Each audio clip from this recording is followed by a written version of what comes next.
Hello and welcome to TaleTalk English. Today's story is emotional, heartfelt, and full of difficult choices, hidden feelings, and painful truths. It will also help you improve your English listening and vocabulary through simple conversations and real-life emotions. As you listen, try to imagine every scene, every expression, and every feeling. This is the stories of a man who married the woman who saved his life only to discover that gratitude could never become true love. My name is Ethan. I am 35 years old, and every morning I wake up beside a woman who loves me with all her heart. Her name is Grace. She smiles when she opens her eyes, and the first thing she says is always, "Good morning." I answer with a smile of my own. Good morning. To everyone around us, we are the perfect couple. We have a comfortable home, good jobs, kind neighbors, and friends who admire our marriage.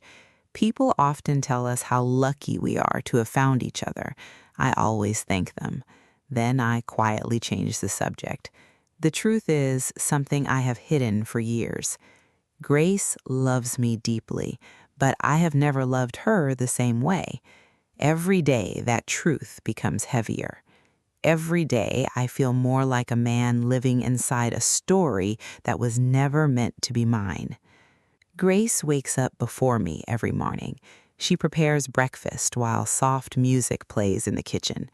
The smell of fresh coffee fills the house before I even leave the bedroom.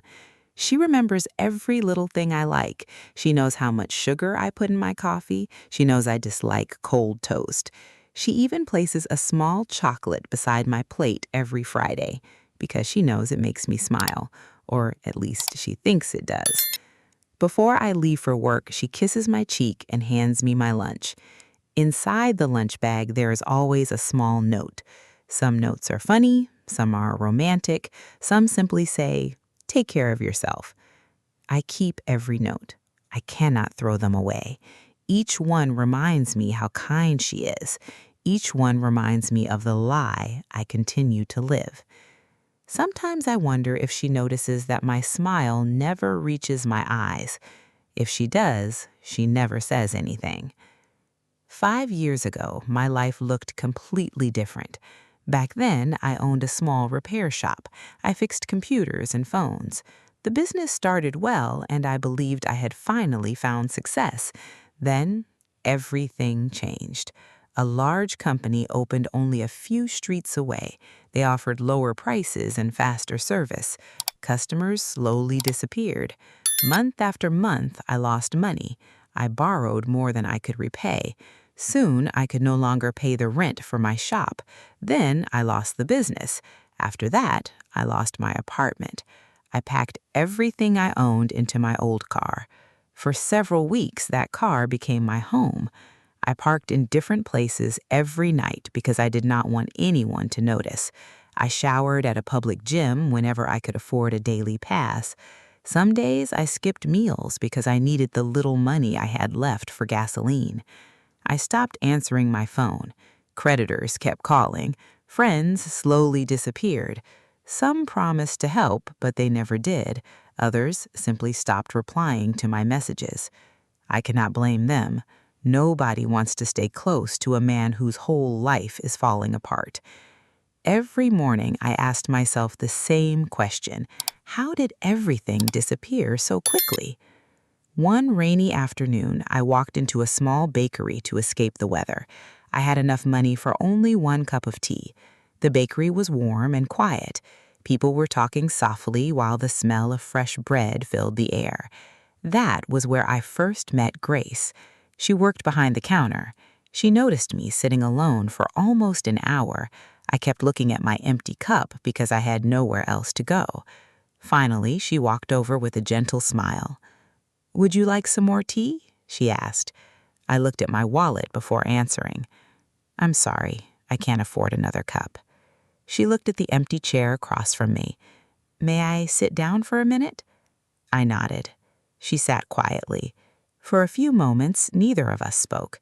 Then she asked one simple question. "Are you doing okay?" Nobody had asked me that in a very long time. I wanted to say yes. Instead, I surprised myself. I told her everything. I told her about my business. I told her about my debts. I told her about sleeping in my car. I even admitted that I felt ashamed every time I looked in a mirror. She listened without interrupting me. She did not offer advice. She did not judge me. She simply listened. When I finished speaking, she stood up without saying a word. A few minutes later, she returned carrying a bowl of hot soup and fresh bread. "I didn't order this," I said. "I know," she replied. "I can't pay." "You don't have to." I stared at the food for several seconds. Nobody had shown me that kind of kindness in months. I thanked her more than I can remember. She simply smiled. Everyone needs help sometimes. That sentence stayed with me. I returned to the bakery the next day and the day after that. Sometimes I bought tea. Sometimes I could only afford water. Grace never treated me differently. She always made time to sit with me during her break. Little by little, I stopped feeling invisible. She encouraged me to apply for jobs. She helped me rewrite my resume. She even printed copies without asking me for money. One afternoon, she handed me a piece of paper. "I think this company is hiring." It was a small electronics warehouse. I almost did not apply because I believed they would reject me. Grace convinced me to try anyway. A week later, they offered me the job. It was not exciting work. The salary was modest, but it was enough to help me start again. For the first time in many months, I believed my life could improve. As the months passed, things slowly became easier. I rented a small apartment. I paid off part of my debt. I bought new clothes for work. Every success I had seemed connected to Grace. She celebrated every small victory as if it were her own. When I received my first full paycheck, she surprised me with a homemade cake. She laughed because she had accidentally burned one side of it. We ate it anyway. That evening, I remember looking at her across the table. She looked so happy, so proud. She believed in me when I no longer believed in myself. I felt something very powerful. It filled my chest every time I saw her. I believed it was love. Now I know it was gratitude. But at the time, I could not tell the difference. A few months later, we took a walk beside the river after dinner. The city lights reflected on the water. People passed by, laughing with their families. Grace slipped her hand into mine. It felt natural, comfortable, safe. I stopped walking. She looked at me with curious eyes. I took a deep breath. "Grace," I said, "when everyone else walked away, you stayed." She smiled but remained silent. "You gave me hope when I had none." Her eyes began to fill with tears. "I don't ever want to lose you." Without thinking any longer, I asked her to marry me.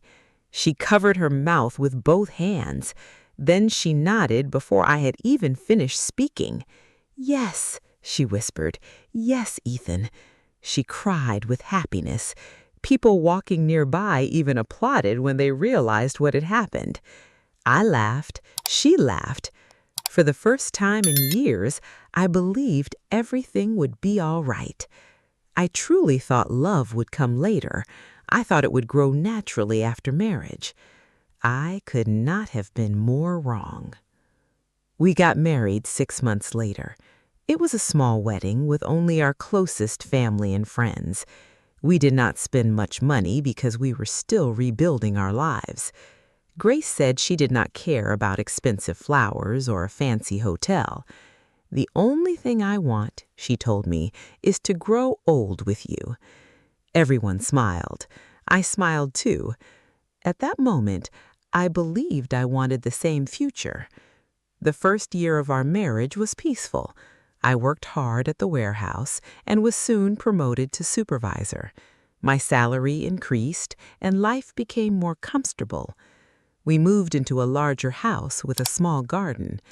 Grace planted colorful flowers, and every weekend she worked outside with a smile on her face. She loved creating a home. She loved making every room warm and welcoming. She often said, "A house becomes a home because of love." Every time she said those words, I felt a small pain inside my heart. At first, I thought the feeling would disappear. Instead, it became stronger. I noticed little things about myself. When she held my hand, I felt comfort, but not excitement.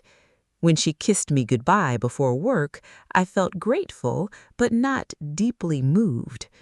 When she talked about our future, I listened carefully, yet something inside me remained silent. I tried to ignore those feelings. I told myself that real love was different from the love shown in movies. I believed marriage was a choice, not only an emotion. For a while, those thoughts helped me sleep at night. Then one evening, everything changed. Grace had planned a surprise for our anniversary. When I came home from work, the dining room was covered with candles. My favorite meal was waiting on the table. Soft music played in the background. She had even framed one of our wedding photographs and placed it beside my plate. "This is still my happiest day," she said with shining eyes. I looked at the photograph. She looked happier than anyone I had ever seen. I looked at my own face. My smile was there, but now I recognized it.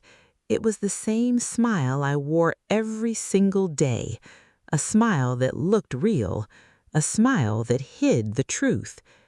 That night, after Grace had fallen asleep, I stayed awake for hours. I kept asking myself one question: was I giving her the life she deserved? The answer frightened me. No. A few weeks later, I met an old friend by chance. His name was Noah. We had worked together years before I opened my repair shop. We had not seen each other in almost 6 years. We met at a coffee shop and spent nearly 2 hours talking. He asked about my wife. I showed him a picture of Grace. "She looks wonderful," he said. "She is. You must be very happy." I opened my mouth to answer. Nothing came out. Noah looked at me carefully. Then he asked quietly, "What's wrong?" For a moment, I almost lied. Instead, I told him the truth. "I care about her," I said. "I respect her. I owe her everything." But I could not finish the sentence. Noah understood anyway. "You don't love her," he said softly. Hearing those words from another person felt like someone had opened a locked door inside my mind. I stared into my coffee without speaking. "You should have told yourself that before the wedding," Noah finally said. "I know. What are you going to do now?" "I don't know." He sighed. "The longer you wait, the more painful it will become." His words stayed with me for weeks. At home, Grace noticed that I had become quieter. She asked me many times if work was stressful. I always blamed my job. She believed me, or perhaps she wanted to believe me. One Saturday morning, she surprised me with tickets for a weekend trip to the mountains. She had been saving money for months. "I wanted us to make more beautiful memories together," she said. The mountains were peaceful. We walked through forests. We watched the sunset from a hill. We laughed together. Anyone watching us would have believed we were deeply in love. Sometimes I almost believed it myself. But every happy moment ended with the same empty feeling. I realized I was trying to force something that simply was not there. Several months passed. Then, on my birthday, Grace organized another surprise. When I opened the front door, our living room was full of family and friends. Everyone shouted, "Happy birthday!" Grace ran toward me and wrapped her arms around me. I wanted this day to be special, she whispered. I thanked everyone. I smiled for every photograph. I laughed at every joke. But inside, I felt like an actor performing on a stage. When the guests finally left, I looked around the quiet house. Wrapping paper covered the floor. Half-eaten cake still sat on the table. Grace rested her head on my shoulder. I love seeing you happy, she said. Her words almost broke me. She believed every smile had been real. A month later, I became seriously ill with pneumonia. The doctor ordered me to stay home for almost 2 weeks. Grace took time off from her own job without hesitation. She cooked every meal, she gave me medicine exactly on time, she checked my temperature during the night. Whenever I woke up coughing, she was already beside me with a glass of water. One evening, I opened my eyes and saw her sleeping in the chair next to my bed. She looked exhausted. Dark circles had formed under her eyes because she had barely slept. She had sacrificed her own health just to take care of me. Tears filled my eyes, not because I loved her, because I knew I could never give her back what she deserved. When I recovered, I made a decision. I would tell her everything. Then fear returned. I imagined her crying. I imagined destroying her life. So I waited. One more week, then another. Every day that passed made the truth even heavier. One Friday evening, Grace prepared dinner earlier than usual. She seemed unusually excited. There were candles on the table, fresh flowers stood in a vase. She had cooked every one of my favorite dishes. After dinner, she reached across the table and held both of my hands. "Ethan," she said with a bright smile, "I've been thinking about our future." My heart suddenly felt heavy. "I think we're ready." "Ready for what?" I asked. She smiled even wider. "I want us to have a baby." The room became completely silent. She continued talking happily about names, schools, birthdays, family vacations, and bedtime stories. I barely heard her. My heart was beating so loudly that it covered every other sound. A child. She wanted to build a family. She wanted to bring a new life into a marriage built on a truth she did not know. I looked into her hopeful eyes. She was imagining years of happiness. I was imagining years of lies. In that moment, I finally understood something. Staying silent was not kindness, it was selfishness. I had been protecting myself from guilt while allowing her to dream about a future that did not exist. She deserved honesty, even if honesty broke both our hearts. I took a long, slow breath. My hands were shaking. "Grace," I whispered. She smiled. "Yes? There is something I should have told you a long time ago." Her smile slowly faded. The room felt colder. "I have been afraid every single day, not because of you, never because of you. You are the kindest person I have ever known. You saved my life when no one else would." Tears appeared in her eyes. I could barely continue. "When I asked you to marry me, I believed gratitude would become love." A single tear rolled down her cheek. I waited for that feeling to grow. It never did. Silence filled the room. Neither of us moved. Finally, Grace asked the question I had feared for years. "So, you never loved me?" I closed my eyes. I wanted to. When I opened them again, she was crying quietly. Not shouting, not blaming me, just crying. She stood up slowly and walked toward the window. After a long time, she spoke. "The saddest part is," she whispered, "I would have stayed by your side even if you had never married me." Those words shattered what remained of my heart. I realized then that love cannot be built from guilt. Gratitude is beautiful, kindness is powerful, loyalty is important, but none of them can replace genuine love. Sometimes the hardest truth causes the deepest pain, yet it also gives people the chance to find the happiness they truly deserve. And although that night became the end of our marriage, it was also the first night we both stopped living inside a beautiful lie.